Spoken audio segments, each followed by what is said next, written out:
All right, hello. Um, Welcome to my channel, and thank you for following me, or just tuning in for this video. If you have been following me for a while, this is a topic that you probably heard me talk about before, and the topic is the military, and like why did I totally leave the military? But the main thing is knowing your worth, right?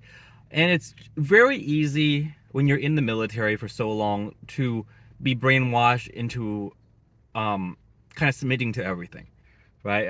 To giving up your worth and just kind of embracing the suck because it's just so much better in there that you just don't realize what you're actually worth in real life. And I don't hate the military. I'm not telling people not to join. I think people should join. It's great. But if you kind of follow my video, you'll realize that at this point I have a master's degree in health physics. If you don't know what it is, nuclear physics.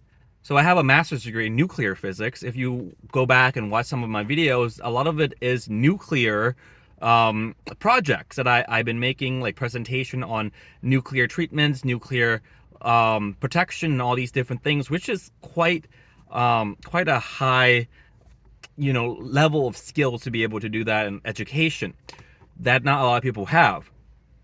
When I was in the military, I was a mechanic. It picked me. I didn't pick it. I wanted to do nuclear weapons, but it picked me. At that time, I didn't have a bachelor degree or anything yet, so I was like, okay, whatever. So it was fine, right? I was doing that to kind of improve my life. After I graduated with my bachelor degree, and the first degree that I had was a bachelor degree in physics, right? Just solid STEM degree. You can't go wrong with it. With a 3.9 GPA. So it's not some low GPA. That's like almost a 4.0, right? And to get that in physics is very, very difficult. So with that, I just didn't want to leave the military, and I stayed in the military. And I just tried to use the system to kind of help me. I was like, hey, look, I have this degree. Would you commission me? Because I was enlisted, right? It's just a grunt doing mechanic work, blue collar work.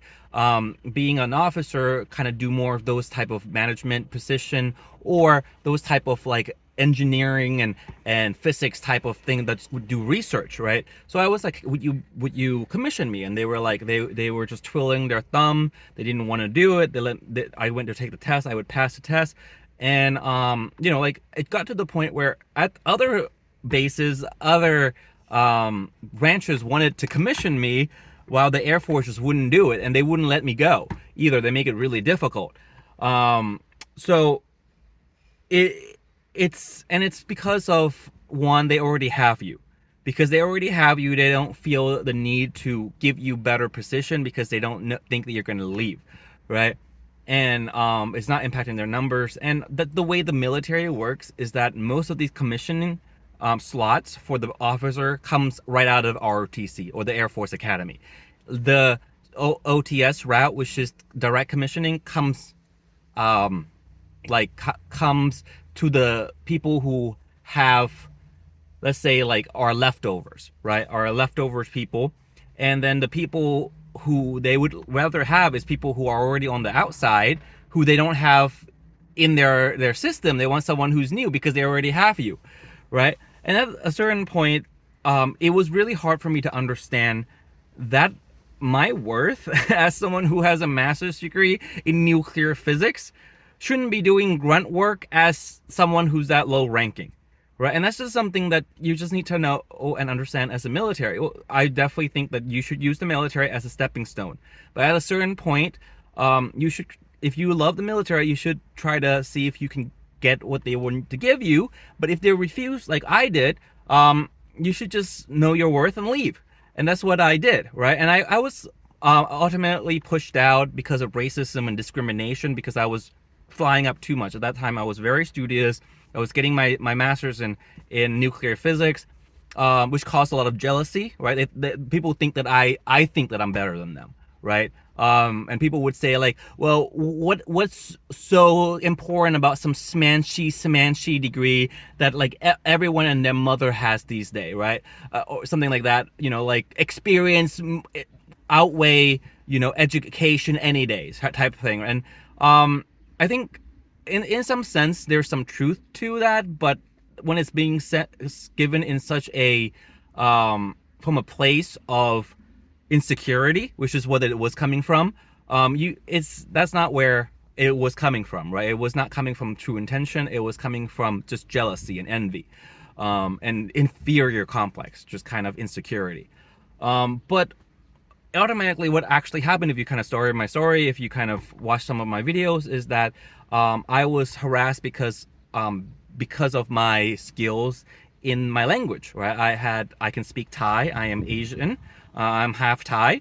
And because of that language skill, because I grew up in Thailand, I was sent on diplomatic mission to other countries, especially Thailand, to translate, and that caused so much jealousy on my base. They would not let me go. They would not let me go take my exam for the language. I had to go and take it on my own time, and they were still pissed off about it, even though it was on my own time. They will say like, well, you don't need to speak some Ching Chong language to do your job. Your job is a mechanic. It's not to do this, right? And at a certain point, you just kind of realize that, like, look, I have a master's degree in nuclear physics. My job in the military should be in research and in nuclear or something in engineering. Like, doing this kind of crap and going through this kind of like superior complex that these type of hicks in the military have, at a certain point you just need to be like, okay, you know what, guys, maybe I need to step back and I need to learn my worth and just kind of come out of the military, and if like ask for the commission. If they don't want to give it to me, go somewhere else. And if you have followed my story as well, you would realize that I have been trying to commission in the military for quite a bit of time now, and I would kind of make complaints why I couldn't get commission. And usually the reason for that is there's only so many slots that you can commission, usually only 1 or 2 slots. And the people who want to commission people, they tend to commission people who are their friends, right? Who work with them, who are their friends, not based on the degree. So a lot of people who are going this route, they usually have like an online degree from like AMU or something like that. Not very impressive in like management or something like supervision. Some of them even have like a degree in history, and they're getting commission over someone with a master's degree in nuclear physics, right? So that's just kind of what kind of the military is like. At the end of the day, you just need to know your worth. And if the military is not willing to give you the position that you truly deserve, and I don't mean this in such a condescending way, I'm just meaning this in a literal sense, because if you have a master's or a PhD in something, you should not be a grunt in the military, right? You should not be in a position that doesn't even require a high school diploma. You can just, you shouldn't be doing in a position that a GED can do, right? And you shouldn't be at the lower end of that totem pole either, right? So this is just kind of a hopefully it wake up call for someone, something that I probably should have heard on before. And when I left the military, like, so seriously, like literally within a month or 2 months of me leaving the military and getting my paperwork for leaving, so my NGB 22, because I was in the Guard at that time, I was giving offer by the same Air Forces keep denying me, because now you're on the outside, you're on a different system, so now they don't need to, you're not on the system anymore, so now they want you back, right? So now they're giving me offering me position in nuclear physics, and all these things in places that I can't go. But it's so funny, because at that time I was willing to move for the Air Force, and now I am not. And it got me to thinking, like, I was trying to push myself for so many years, like almost 8 years, to be able to get that commission position and begging. And at that point, it feels like so out of reach. But for it to happen now, like right after I leave, like people are begging, like knocking down my door. These recruiters are blowing down my doors to get me back in the Air Force to be a commissioned officer. I find is very crazy. Now, of course, like the reason that I cannot take it is because of different obligation that I have to my family, that I can't do it. But I did get commissioned through another branch that I would kind of go do for a little bit, and I will come back and that will be done, just to kind of show on my record that I was an officer, because it was a dream for so long. But it is so funny how much work it does take to become an officer, like so much mind game. It's not the work, it's just that, like, how much kind of heartache does it take? And all you have to do is just kind of change yourself and just your mindset and just be like, I'm not taking this anymore. I'm like, I'm not doing it. Like, you can shame me all you want that, like, oh, I'm gonna go out and cannot do anything and I should do it by the system and blah blah blah.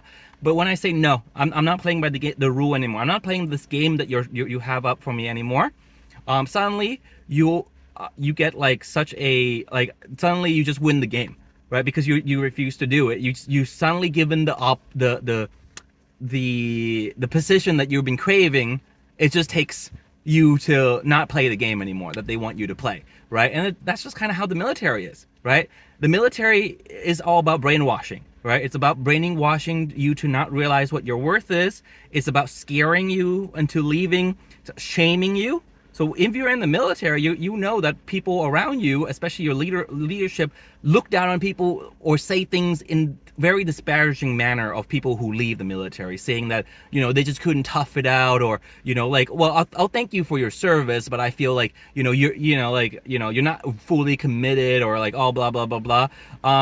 Wow, like, now, because they want you underneath them to huff their puff and play their game. Right? They want you, like swine wants you to go and roll down in the mud with them, right? So the thing that you need to realize is that, like, if you're not a swine, get out of the damn mud and don't play that game with them. Do your own thing, right? So, and then they'll be begging you to come back, right? So, and giving you better position. So this is kind of the thing that I want you to understand about the military, is that's just how it works.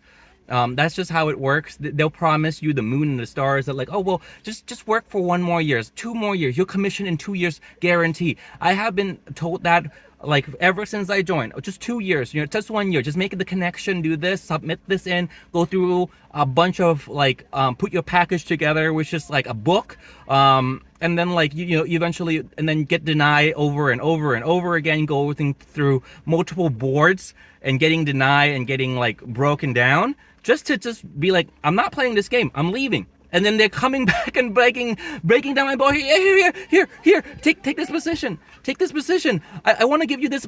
Come back to the Air Force. Come back to the Air Force. Here's the rank that you wanted. Here's the officer. Here's the commission. Here's the bonus. Right? It is just so funny how it is, and this is just true. And you know, this is just the game. At the end of the day, just don't, they'll shame you. They'll try to shame you. They'll try to scare you from leaving. They'll try to guilt you and all these different things. And it may seem like they're coming from good intention. They're not. They just want you to play their game and roll into the same pig pen with them. All right. So just, at the end of the day, just don't roll in that mud. Just use them as much as you need to, because the end of the day, your life is yours. If you die tomorrow, they'll replace you in 2 weeks, right? Your life is yours. You don't own them anything. And if they're not willing to give you the position that you think you deserve, that you know you deserve, I don't say think, I know you deserve, because it's all in your credential, right? If your resume is as big as mine, and my credential was really big at this point, you know, like, and at that point when I was trying to commission, and they rather pick someone else because it's their drinking buddy, you know, you just need to know your worth and be like, no, I'm not doing this. I'm going somewhere else. And, you know, they're gonna play hard to get, and they're gonna be like, okay, go. You know, like, and then they might disparage you and guilt you a little bit, and just act like they don't care. And the moment that you finally get that paperwork and you left, when you're no longer under their control, they're like, oh, please come back, right? And I find that very funny. Now, tell me if you find my story relatable, if you think that you've been in the same situation or not. Yeah, have a good one, guys.